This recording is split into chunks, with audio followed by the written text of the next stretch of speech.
All right. Hello, everybody. This is Randy DiGirolamo, and we're running into episode 2 with the project theme, The Gift of Balance. Today, my guest is Scott Strickland. I've known Scott probably an easy 30 years, maybe longer, so we'll leave it at that. And he also does overseas work. And so we're going to talk a little bit about his journey as a Christian. We're going to talk about his overseas work. And then towards the end, again, the theme of the gift of balance and how God brings balance in your life. So I guess good afternoon, Scott. Good afternoon. Who knows when people will listen to this, but good afternoon.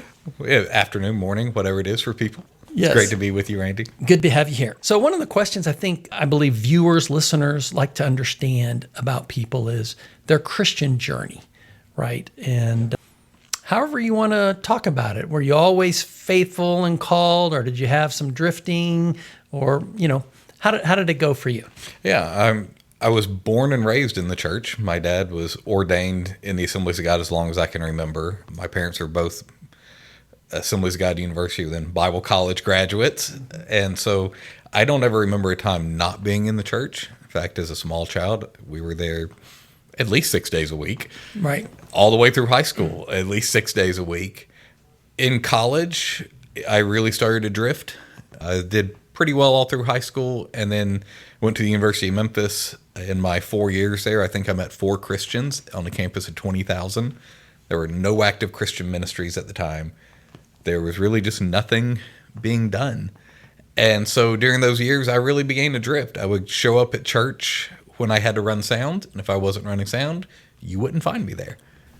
Right. And then when my wife and I got married, I just graduated. She was still in university. She had gone away to school. And we weren't really involved in church at that point. We'd show up late, maybe once a month, sit on the back row of the balcony and leave early so we could beat the crowd to lunch. Right. And, the typical routine, right? Like, we checked it off. It made me feel better. We went to church. I knew I was supposed to go to church. And one Sunday, it's all her fault. We got to church on time. And then she made me sit on the main floor and towards the front. Long story short, a couple came up and introduced themselves to us. We've been married 3 months. I had no friends in the area. I had left my job in Memphis and moved to be with her when we got married. I was going to say, what city are you in now? We're in Northwest Arkansas at the time. Okay. So I had a good job here in Memphis, moved up there, thought I'd have no trouble finding a job, had studied engineering, shouldn't have any issues as an electrical engineer, could not find work. And 3 months later, I had no friends, no anything, and this couple asked us to lunch. And so we went to lunch, and they asked us to a small group that we later found out this newlywed small group was sponsored by Chi Alpha at the University of Arkansas. We had no idea. It was just people our age that wanted to hang out once a week. And within 6 months, we were leading that small group. We had joined the church and were there every service. A year after that, we were in seminary full-time, preparing for full-time ministry, both doing our masters together. So it was really because of one conversation with someone who walked up, Yeah, that's the short version of it. There's so much more in it, but that one interaction with someone that, quite frankly, in that moment, I was really hoping would not even speak to me. Right. You were comfortable in your space. I was comfortable in my space, and I did not want him in my space. Yes. So interesting. And, that guy, soon after we moved overseas, he passed away. And I think, he had a short life. He left a wife and 4 kids. But I think what an impact. Yes. Because of one conversation. Scott, that clicks 2 points. I'm going to give a plug for my daughter. My middle daughter, Christina, is with Chi Alpha at the University of Memphis. Man, she just has such a passion. It's amazing to watch. And I'm going to be close on this statistic, but she said approximately 70% of kids who grow up in Christianity, we'll call it, they leave it during their college years. So that's the exact stat I've been told. Yeah, and so that's why Chi Alpha is so important. Chi Alpha is so great. We are huge fans and supporters of Chi Alpha. Yeah, it's an amazing ministry. And then when I first came here, it was back in 1985, and I talked about this in my first episode, and I kind of did it as a New Year's resolution to see. My parents started attending an Assembly of God church in Florida. They had not relocated to the Memphis area. And so I thought, well, let me go see if they practice what they preach. and I wanted to go where I knew nobody. And someone goes, I used to live over off of Spotswood and Highland, kind of by the University of Memphis. And someone goes, there's an AG church. I go, no, where? Oh, it's on Highland. Okay. So I go. I said, well, I'm going to try the whole shooting match. So I said, I'm going to go to Sunday school and service. And then, of course, again, this could hopefully this be taken right. Growing up Catholic, who goes to church twice on Sunday, right? So I was not coming back Sunday night. And so I went, Betty Johnson, who Betty, right? I went to her Sunday school class. She taught on 2 Timothy, still remember, right? In the last days. Anyways, so I went home. Somebody asked me out to lunch, a guy named Tree McGee. I knew him from FedEx. So I knew one couple from FedEx, well, one person. And we briefly talked, and that was nice. And I thought, well, that was nice, but not, it was okay. Yeah. Betty Johnson called me and said, Randy, it really was nice having you visit. Would you come back? And I thought, well, yeah, okay. Because when I grew up, churches didn't call people, again, in the faith I was in, they didn't call you. They didn't say hi. There was not a lot of check-in. I mean, there were great leaders, but holistically, if you visited a place, no one called you and asked you. And because of that, I came back, And so I often think about, and one time I talked to our life group leaders when we had a meeting, I shared the power of the call, right? And yours is the power of inviting someone to lunch. Yeah, right. Yeah, that little divine appointment. Sometimes if we just say hello, we don't know what kind of impact it's going to have. Yeah, so true. So true. All right, let's move on. And, kind of next in the pipeline I have, so that's a remarkable story. And as you said, that was very high level, but I think the audience gets, the impact of it. One thing I find very interesting also is influence. Who probably, or who did, if you can make it singular, who had the greatest impact on you in your Christianity, in your Christian walk? I think it varies by season of my Christian walk. I think in my college years when I really was drifting from the Lord, the thing that kept me from going too far, whatever too far means, was my wife and I at the time were dating. We dated from high school all the way through. And I knew, she's a good Southern Baptist deacon's kid, involved in a campus ministry, all of that. And I knew if I went a little too far, I knew it would hurt her.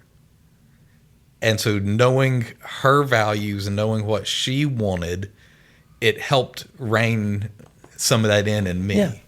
Because I thought, I don't want to do, I loved her and I didn't want to do anything to hurt her. Right. And so that kind of was a tempering aspect. And then I think our years in grad school, doing our master's programs, were so influential as a whole in our Christian faith and learning about who Jesus is and what it means to walk with Jesus and what it means to truly be forgiven. And one of my professors during that season was going through, had severe rheumatoid arthritis, had cancer. He would come into class on a cane in extreme pain, but he exuded joy at all times. Mm-hmm. And he had a brilliant scholar and just an amazing mind, a phenomenal church historian. And this man would walk in knowing the level of pain and discomfort and sickness he was dealing with, but he always was full of joy. There was never a complaint. There was always just praise on his lips. And he had a pastor's heart, and that really impacted me to see someone have that kind of joy in the midst of such suffering. And I think of a long-term global worker that I've gotten to know on the field who's in his 80s and still going full-time on the field. And this guy has done, he's got the doctorates, he's got the degrees, he's a legend in this work. Yet you'll often just find him washing the dishes in the kitchen. You'll find him just serving. And it's not about him, even though he's got the name recognition and everything else. It's all about what he can do to serve others and love on others. And so in each of these different stages of my journey with Jesus, just different points of impact, and of course a lot of other people, but I think in different journeys, different points of the journey, there's been different ones that have had a big impact. Nice. So a couple things. One is, I've heard this quote, right? The greatest thing you do, you'll probably never know you did it. Right. And that's when you demonstrate the lifestyle like this Yeah. professor and Yeah. others, right? Just watching the professor with the pain, just watching and the impact on you. And then, of course, I don't even know if we'll get into it, but some of the physical issues you've dealt with your eyes and things like that, I would imagine that would have an impact on, if he can do it, Yeah. I can do it. Absolutely. Right. Absolutely. Yeah. And then you briefly said, I learned may be too strong a word, but recognized, felt, understood better forgiveness. Yeah. Is that something you can share a little deeper on? Because I think a lot of people walk around with guilt, and it's hard to forgive themselves of Yeah. activities and actions and things like that. So what are your thoughts there? Yeah, absolutely. Growing up, like the church I grew up in as a kid was pretty legalistic. You know, it was a typical, like, probably evangelical experience as a kid. Like, you walk in the home and you don't see mom and dad. Oh, no, I just missed a rapture. Like, Yeah. you know, that constant, like, because if you make one mistake, oh, then I'm You're going out. to hell. It's over.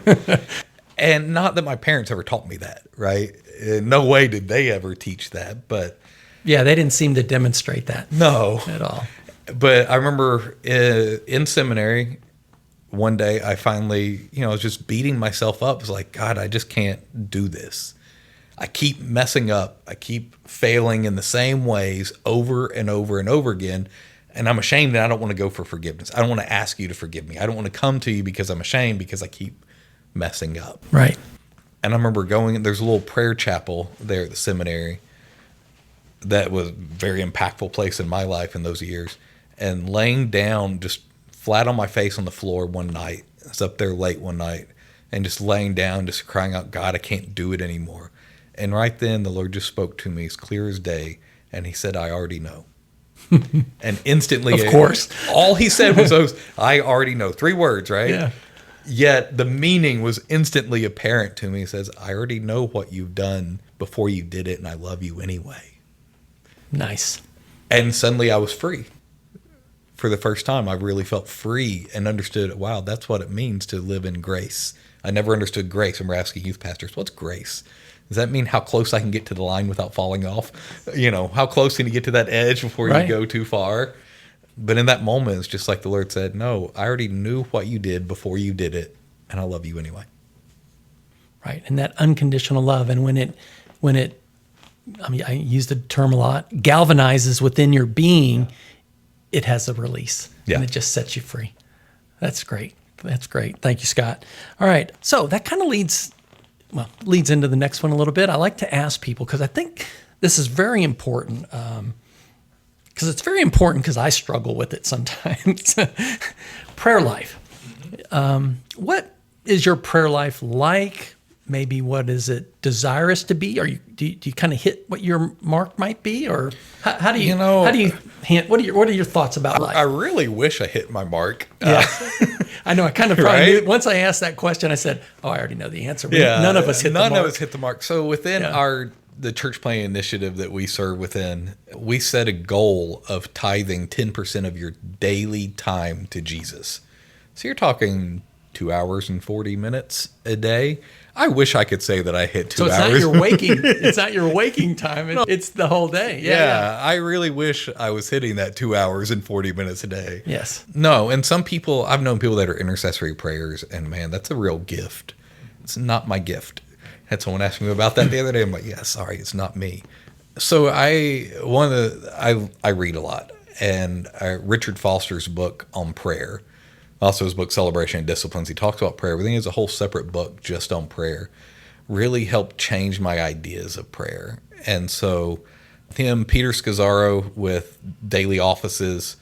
And so my prayer life is I'm not one that's going to spend an hour every day just in straight intercessory prayer. Instead, I move prayer throughout my day. Right. Foster talks about the breath prayer, and I love that concept. Just throughout your day, a prayer that you can say in like just one breath. Something as simple as that. Bless Randy. Bless Randy. Lord, There we bless go. Randy with There we a go. gold toilet, because that's what God wants us all to have. Sorry, I was just reading stuff on the prosperity gospel, I know, so I it's got fresh you. on the mind. Yeah. But those simple prayers of walking into a meeting under your breath, but also walking down the street. Yeah, obviously, I'm in the States now, so I don't walk down the streets quite as often as I did overseas, where I walked all the time.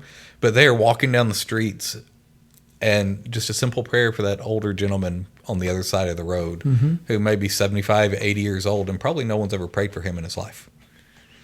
And so incorporating prayer into different aspects of the day. I'm walking to the store, I'm going wherever I'm going about my day, and using that time to pray. I jog, though it's not visibly apparent right now because I'm back in the States, but praying while I'm jogging. Yes. So I try to find ways to put prayer throughout the day. And so there will be times where I spend more significant time in prayer. But I really try to be intentional about moving it throughout the day, throughout whether jogging down the road or sitting at my desk, or those moments where the Lord just reminds you of a need or someone in particular. Then my wife and I really love praying together with other people. And so our team, we led a church planning team. We would meet, we meet together to pray together for corporate prayer. And we really enjoy that. We really like getting together with others, having people over. Hey, we're going to spend an hour praying together, and just sitting around the living room and spending an hour together in prayer about whatever the needs may be. No, that's good. The prayer life is such a important and challenging. I remember we were at I'll call it a fellowship, but we were over someone's house a couple of years ago before you returned to the mission field again. And maybe it was for you, but you shared how part of your ministry was you would walk down the street and pray that God would bring that person who was ready to talk about the gospel into your life, and how all these, again, I'll use the word divine appointments, in this country that's not really open to the gospel, you would have these encounters. Yeah. And it was just, well, here I am, probably 3 or 4 years later, remembering how you talked about that. So I like that. We saw that. We led a short-term team back there in May. My wife and I flew back out, and we had a church in Minnesota that had asked us to take a team from their church, and we flew back out. And one of their specific prayers is we're out, I'm taking them out prayer walking. Like, hey, we're going to go walk the streets. We're going to pray. Prayer is the work. And they prayed specifically that they would actually get to meet a Christian. Now, this is a city where you have to shake hands with 20,000 people to find one believer. So the odds in that city of 6 million of finding one are basically, 1 in 20,000. 1 in 20,000, yeah. I guess I know those odds, don't I? Once upon a time, I could do math in my head. Those days are gone. And so within hours, they met 2 Christians. And I was like, 2 different people. I was like, how on earth did this happen? And then we praying that God would have one of those divine appointments. And sure enough, minutes later, I'm in this great conversation, and it's going places, and someone's interested, and they're wanting to know about Jesus, and they're wanting to get their own Bible, and all because of prayer. Yeah, recently when I was spending some time alone, the Lord reemphasized to me, the fields are ripe, and the harvest is there. Be mindful, be sensitive to the Spirit, because, again, our circle of influence, who we might run into, you just don't know. Yeah, well, that's what Jesus says in John 4, right? He says, lift up your eyes. The fields are ready for harvest now, not months down the road, not years down the road, today.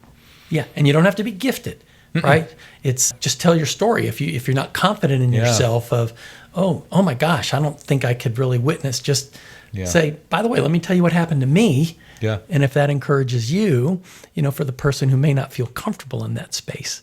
So. Yeah, you're right. You don't have to be a gifted evangelist. I'm not a gifted evangelist, in that's not my natural gifting, but I have learned the work of an evangelist. Yes. And so it's a skill we can learn. It's uncomfortable. We tell people to embrace the awkward. Right. That's how we teach people when we're teaching them to do it. Embrace the awkward. Embrace the awkward, yeah. Kind of like anything in life, if you want to get better at it. Yeah. All right. Thank you. That was really good. So why don't we go on to your overseas work? Why don't you tell me a little bit about, or tell the audience again, what you and McGavney do, and how it's been prospering and going. And I know it's a challenging environment that you're in. Again, for the audience, we can't necessarily speak about the country, cities, and so forth, but we can talk about the regions of the world. And so we'll just say it's the European, Middle East, Asian world. That's a good way of putting it. Yes. Yeah, so for the last 16 years, that's what we've been doing. We've been serving in, I guess you call it Central Asia. So everyone knows Afghanistan, Pakistan. Those are the two famous stands. There are 5 others. We served in 2 of the other stands. Yep. And then some other countries in the Middle East, not Arab countries, but non-Arab countries in that part of the world. And so, yeah, we spent the last 16 years. We went initially actually to lead a Chi Alpha plant that was just being started, and then got there, and 2 months later got kicked out of the country. We ended up, there were 2 Chi Alphas running at the time in the region. This is a region that's the size of the lower 48 in the continental U.S. And 500 million people. And statistically, the least reached part of planet Earth. I mean, it's like absolute zero. And so anytime you're having a conversation with someone and you're sharing the gospel with someone, that's 99.9% of the time, that'll be the very first time they have ever heard that story. They've never heard who Jesus is. They've never met a Christian. There is no Christian. There is no Bible. There is no church. There is no anything. Right. And so, yeah, that's where the Lord called us to, was to take the gospel to a part of the world with no access. And so since 2012, as all of our dreams and all we were going to do fell apart because we got kicked out and moved to another stand. Right. And other people there had their dreams have fallen apart. So what they were doing fell apart because you're in a place that ends in stand. And so stability doesn't exist. We formed a church planting team and moved off to literally the end of the road in the mountains near the border of China. And this was before organizationally we did things like work together in teams or anything like that. And we just said, we're going to covenant together and partner together. We did things like create an MOU and all this stuff and set things in place. And we're going to go plant the church in a corner of the world that no one's ever heard of. Wait. So stop so I want to make sure I understand this formation. So MOU is memorandum of understanding. Yeah, typical business language, right? Business language. And you and McGabney just kind of formed your own. Well, we joined with 3 other couples or families. Right. And we just said, let's go do this. We can do it better together than we can on our own. Okay, gotcha. And so that's what we did. Yeah. And you had your own MOU. And it is important, anything you do, in a sense, be it from very informal to formal, to kind of have guidance and direction, or at least a mutual understanding of kind of who's doing what and so forth. Understand there can be variation and things like that. But that's it lays out the framework for who we are and what we do. Yes. We have our vision and strategy paper that outlines this is our vision, this is our strategy, because if we're working together on the team, you got to have the same vision. Without vision. Sounds simple, right? But it's basic. But we miss that a lot. Yeah, and then we create the MOUs. And so a lot of the stuff we did there became the foundational pieces for what's now the whole Live Dead throughout that whole part of the world. The way we started doing evangelism then is become the basis for evangelism across basically everywhere Live Dead is now, which is pretty broad swath of the world. And the Living Dead is I don't know if it's only Assembly of God, but it's a ministry kind of with almost that subject line. You're dead to yourself to serve others. Yeah, and it started by Assemblies of God workers. It's still under the leadership of the Assemblies of God, but we are definitely beyond just the USAG. Yes. And we've got, I don't know how many from AG fellowships around the world working with us. In fact, in our part of the world, we have a whole training team for new global workers coming from Spanish-speaking countries, and it's a Live Dead training team for Spanish speakers led by a family from the Colombian AG. And so the partnership is growing. We have people from other orgs now, and so we got to be a part of some of those foundational things. Led a church planting team later in Kyrgyzstan, moved to another country later, helped train new global workers there as part of the training team. Started yet another church planting team in a place where we'd never had anyone, 1 in 20,000. Over the last couple of years there, God just did some incredible stuff. One city, that's a biblical city, Paul got ran out of it. There were 2 believers for 2 million people in that city. Not 2 churches, but 2 Christians that we could find in a city of 2 million. And man, the Holy Spirit started moving. I remember you talking about what I think people hear in circles of conversation, but don't often meet people, where literally the Lord, Jesus, appears. Yeah. Right, in dreams. We see it all the time. Yeah. Yeah, it's one of those 2 believers. I met him on Tuesday for the first time. Mm-hmm. We had a short-term team, a Chi Alpha team with us, and we've been praying together on Sunday and every day, and praying about taking them, because we're taking prayer walking to see if the Lord was open. We thought the Lord was opening a door for us to work 3 hours away from us, from where we lived. And that guy literally died and was raised from the dead. I mean, I've seen the scars. Yes. I was sitting right there. Yes. The things we've seen the Lord do, we left, it was tough to have to leave a year ago, but we got to see several churches planted, including in that city with 2 Christians for 2 million people. There's a strong, thriving, growing church, Spirit-filled church. People are getting saved, getting baptized on a regular basis, all under local leadership. We had a group of locals that started partnering with us, and they called a vision to reach their own people, which was just phenomenal. And so in the end, we had 2 churches planted, 2 home groups going in 4 different cities that had nothing when we started. We got to be a part of planting a church in the city we lived in the second largest city in the country, 6 million people. We're able to see a church. We came along as a guy was wanting to plant it, and we were like, hey, what we were just doing isn't happening now, so we'll come be a part of it. And we're able to help get that going and end up helping lead that. And at one point, I think I preached more than the pastor of the church. It was just a lot of fun, and that quickly became, I think, the largest church in the country. And again, none of it, we look at it, we've had a lot of people come to our team. They've asked us to come teach and train and tell them what we did and what's how the we formula, did it. right? Yeah, right. And what our team has always come back to is, and it was an answer to prayer. We always prayed that God would do it in a way that never pointed to us. And I can honestly say that as we've seen God do these incredible, incredible things, people healed, lives transformed, churches planted, the dead raised. I mean, just incredible. Literally Book of Acts stuff. Literally, like a guy pronounced dead in the hospital, and sits up and walks out of the hospital. A friend of mine, a Kurdish guy, as far as I know, the very first person in his family in any generation to ever come to faith, made a literal deathbed confession as he was passing away. God do all these incredible things. And I can say, honestly, that had our team not been there, I don't know that this stuff would have happened, at least not the way it did. But not one bit of it points back to us, and it shouldn't. Of course. Because it was, I can't tell you what we did. Right. We prayed, we showed up, God worked. Yeah, amen. Powerful, Scott. I know, again, that part of those things I heard a few years back before you went out. And it's interesting, in our fellowship, Book of Acts. I said Book of Acts. I referenced it. We don't think that was just for the biblical time frames. No. He's the same God of yesterday, today, and forever. Yeah. Yeah. Matter of fact, I was at General Council for the Assemblies of God in first week of August, and our General Superintendent, Doug Clay, right? That was his message. Yeah.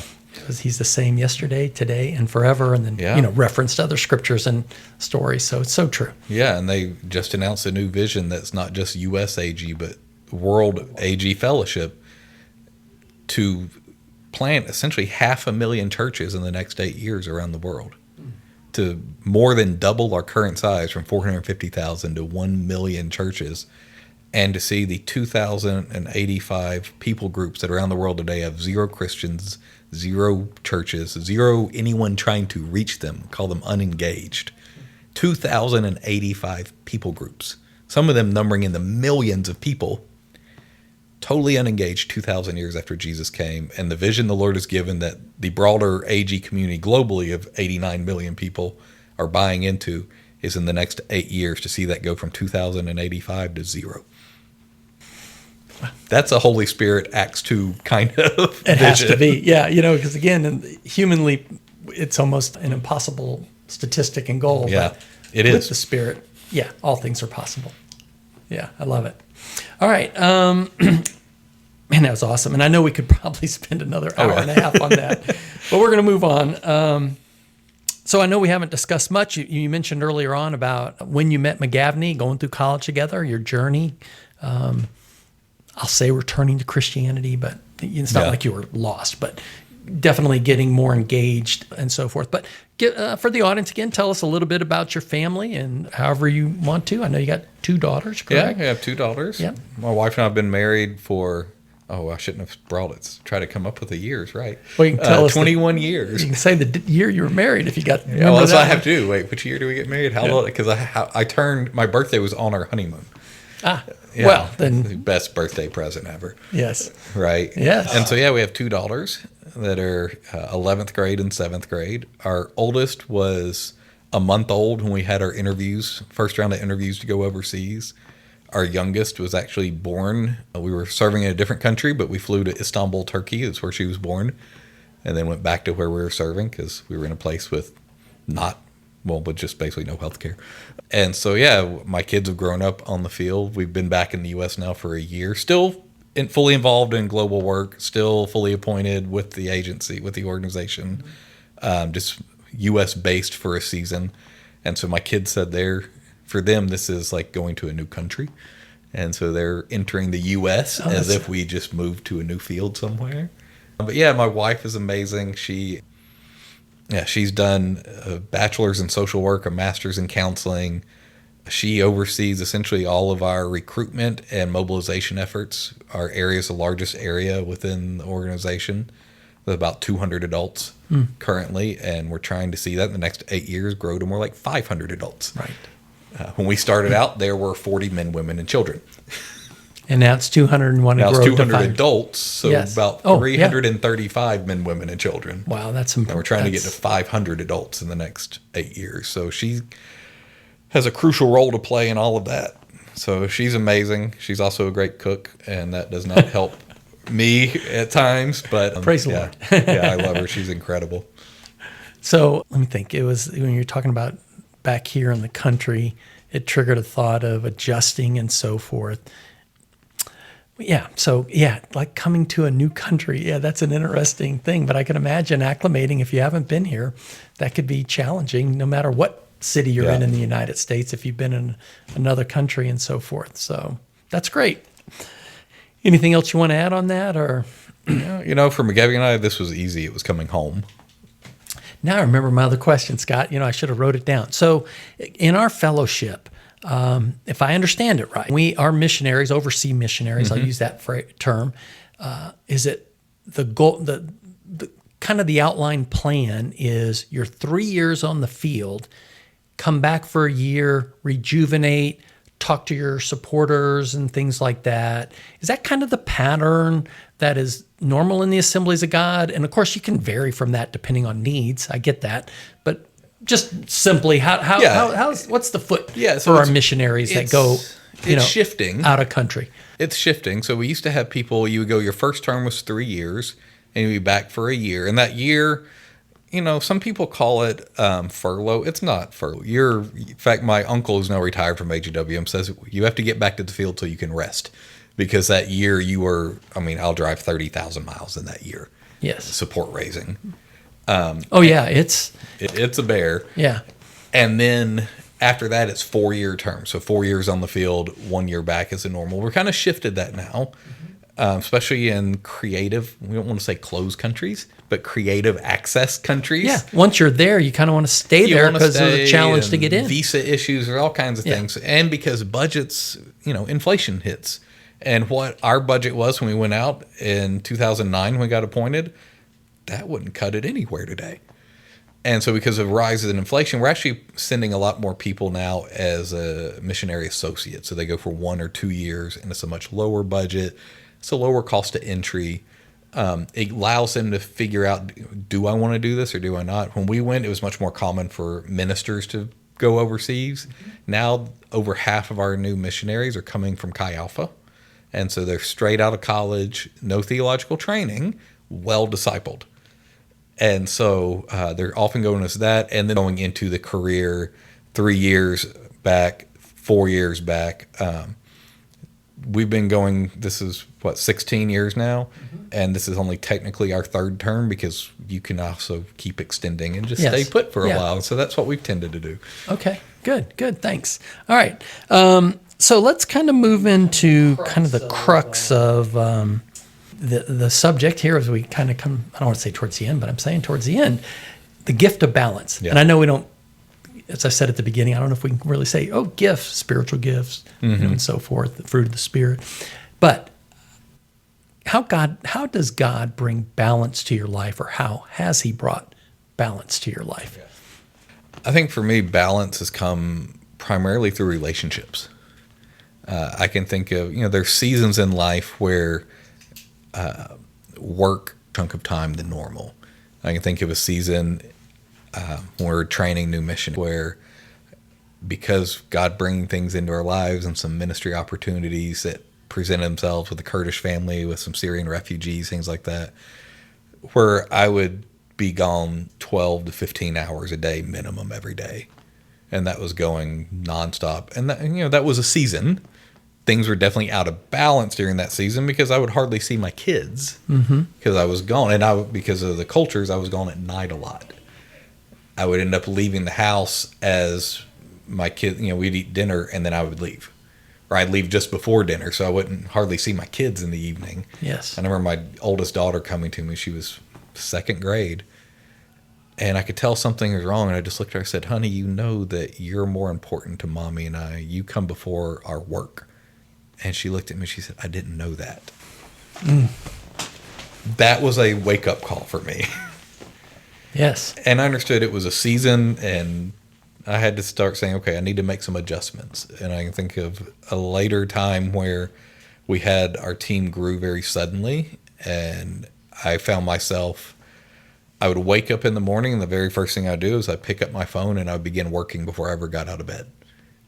And I would work all day nonstop, and I would lay down in bed at night, and my wife is going to sleep, and I'm on my phone working in bed. And I was doing that all day, every day, 7 days a week. And I couldn't keep up. And I say relationship comes in because then, I realized I was not going to be able to sustain that. And I knew it was not healthy, but there was always a need, always something with my role, with what we do. We're on call 24 hours a day, 7 days a week, most 365 days a year. Most face that, right? Yeah, and as you move into more leadership levels, like we've been in for most of our careers and even further up in leadership to where we are now, overseeing other church planning teams, like you are available at any time, day or night. And within that, our team, it was so far out of balance, I was burning out rapidly. And finally, I sat down in a team meeting and said, guys, this is what I'm doing. This can't continue. And I wasn't sure how they would react. They reacted by correcting me and a couple of them kind of chewed me out a little bit. I'll use the term, they coached you a little bit? They rebuked me. Okay, they rebuked you. We'll go stronger than coaching. But I finally just said, I had to be open with them about what was going on, how out of balance things had become because I was taking on too much. And what I discovered was my team, and we worked hard to build a good team and have a healthy team. Yes. And though we were the leaders, we were big fans of participatory leadership, and everyone on my team has a voice. And they quickly helped correct it, and they stepped in and they helped create boundaries, and they honored those boundaries we created because they saw the need. And so in those relationships, they were the ones that quickly stepped in, and when they realized it, they became highly protective of me as their leader and of my time and my time with my family. And it really it was a night and day difference from that point forward. But I can look at, for me, the balance has come through relationship where I have people that can speak into my life, that have the permission to speak into my life about basically anything at any time. Now, not everyone has that permission. Some people love to speak into people's lives, and you just tune them out, right? You say thank you for that, and you move on with life. Yes. But I have those people that they can speak at any point, and they will speak, and they'll say, we were, as we got ready to leave the field, we were burning out. We were going every which direction, and we didn't think it would. I remember saying to my boss, it's like, who actually, we were on that same church playing team we formed together at the very beginning of our careers. We were first term together, and they're probably our closest friends in the world. And I said to him, I was like, guys, I'm burning out. I didn't think this could happen to me. And I had our member care director say, Scott, you're burned out and you've got to step away, because I allowed things to get out of balance. And I said, I didn't think this would happen. I Sabbath. I, take care of myself. I exercise. I try to set boundaries. And I remember them looking at me like, why would you ever think you would be immune? And I was like, wow, that was a really arrogant thought, wasn't it? That I would not have anything like that ever happen to me. Yeah, I know how to manage this. Yeah. I can handle it all on my own. Right. And I couldn't handle it on my own. And so when I've not had those relationships and those voices readily apparent, I'll find myself moving out of balance very quickly.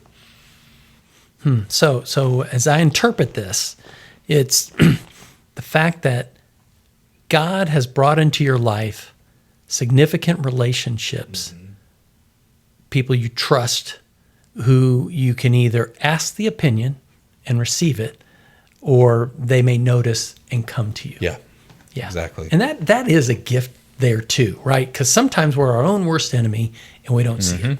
Yeah. And so, I thought, God, thank you for so-and-so giving me that word. Yeah. It's interesting. I'm going to do a little anecdotal statement and then swing back in.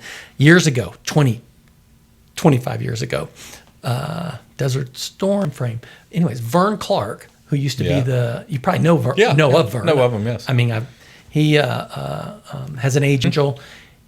God rose him through the ranks. He was a chief naval officer. And John DeSanctis, they went to college together. Okay. He had him come speak at our men's group. And here's where I'm going with the quote. And he made a quote that has stayed with me, 30 years. He goes, no one cares what you say unless they hold you in high regard. Right. And he was talking about a work and this and that. Don't go try to say things until, and I've always kind of remembered that that's also in the kind of the Christian faith in a way. If somebody's just always talking but not serving, if somebody's, there's no simple answer there, but just the statement, how you as any individual can manage that. But generally, you got to be somebody who someone wants to hear, not because all of a sudden you've read and you had this joy. I mean, that's fine. Yeah. We honor exuberance and excitement, definitely new Christians, things like that. But quite often, other people receiving your input, if a person is one who likes to give advice in a sense, you kind of got to be someone that I'm interested in. And then to that point where God brings those people into your life. Yeah. I like that. Earlier today, I was talking to John Williamson. So John is head of Chaplain U.S. Ministries, I'm going to call it. I probably have it wrong. He's going to be a speaker in a few weeks. But he told me, and we were just talking about this topic, prepping for when he comes, and this is kind of relevant to your story. And he said, Randy, he goes, here's what you'd be surprised who I'm working with. So he played college football at the University of Arkansas and has done a lot of ministry with athletics. Okay. And he says, I'm working with coaches, male and female, who then with the spouse, because their relationship is out of balance because of all the time the spouse, be it male, female, and all they put into their work to be successful as a college coach, right? And he said, there's a crisis going on in those relationships and so forth. So it's interesting, right? Work can drive an imbalance. Again, I remember it was at FedEx, and I was in our Global Operations Command Center. So when the snowstorm was on, it was on. But mine were more seasonal, not like you had put yourself in. And so, I mean, you're going to have where, when I worked IT for Hilton Hotels and we had Hurricane Elvis come through. Right. For those that don't know Hurricane Elvis, you can Google it. I'm sure there's a Wikipedia page. But, power's knocked out everywhere. There was no leaving the data center, right? You're going to be stuck there because work requires you to be stuck there for the next however many days in that building. Yep, literally. Yes. You're not leaving that building for however many days. Or seasons where, you're going to be on the road because of work. But when that goes, I was talking to our member care director. I was like, it's just been a season. He said, how long has this season been going on? I was like, I don't know, just a few months. And he said, that's not a season. Right. Nice distinction, really, for the audience, right?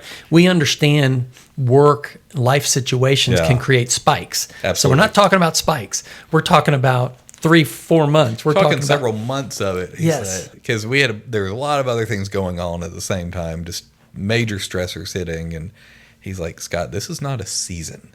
You've made this a way of life. Yes. And I'd never thought of it that way. To me, it's just a season. It'll get better. So I like that, kind of restating it. God brings people into our lives. He allows them to impact us. Again, there's the adage, if you have 1 or 2, 3 close friends, you're a blessed person, right? Fortunately, we do have friends, I think, in each of our lives who can speak into us. But it is critical in the Christian walk to have people you can share with and be vulnerable with. And sometimes it takes years to where I'm going to be vulnerable with you, right? Yeah. But when you get to that point, then they can pour into your life and help you in that space. Yes. Yeah, it's so valuable. So again, that's another, often people say, well, you don't have to go to church to be a Christian. That's true, right? We know that. Technically, right? But the benefits, right? The benefits of like-minded people who make mistakes and aren't perfect, but they're like-minded, who then can help stand in the gap when you're going through things. You just can't put a value on that. No. I just had this conversation with someone earlier today who is coming out of a life of drug abuse and all kinds of other stuff, now been clean for several years, and he said, I tried to do it on my own because he was burned on church. He grew up in church. He didn't want to have a lot to do with church. He said, but then I met this one Christian at work, and it was actually his boss. He said, and I saw how he lived. And so I decided I was going to be a part of church. He's like, you can't do this Christian life on your own. You can't. We're made to be together in relationship. Fully agree with that. So, all right. So that, I think, is kind of the crux of what I want to talk about today, other than what's next you kind of hinted a little bit, but what's next for Scott and McGavney? I wish we knew what was next. Okay, all right. We're in a season of transition. We were not looking to leave the field. We were 2 years in, but we were planning to be 5 years on the field. So our daughter would graduate high school, and we come back, put her into college, and go right back. So when we had to leave, that was an unexpected transition. So we're in a season of transition. We don't know what's next. We've been praying about that for over a year now, a year and a half. Lord, what's next? Where are you taking us? And so we don't know whether that's back overseas. That's been our plan all along, to go back overseas. Or, we also recognize that, because we're in a season of transition, it could be back in the States. We've had, one opportunity come up that, that would keep us stateside for a while, still with the organization. But yeah, we really don't know at this point. We sure wish we did. In fact, it was just recently the Lord allowed me to start asking what's next. For the first 9 months we were back in the States, he's every time I try to ask, Lord, what's next? He just would say, no, not yet. Interesting and nice, yes. I use an analogy for, again, we're in the Memphis area, and Nashville's about a 3-hour drive. And I say, and I'm not calling Nashville heaven, even though everybody loves the city. But let's say we're driving to Nashville, and we know we're going to heaven, and we're driving at night, but I can only go as far as my headlights allow me to see. Yeah. And that's kind of the walk. I know where my final destination is. You can pick any city, of course, any route, and I'm driving at night, but I can only go as far as my headlights allow, right? And that's the walk of faith. Yeah, that's really all we need, is to see where to put our foot next. Yes, that's great.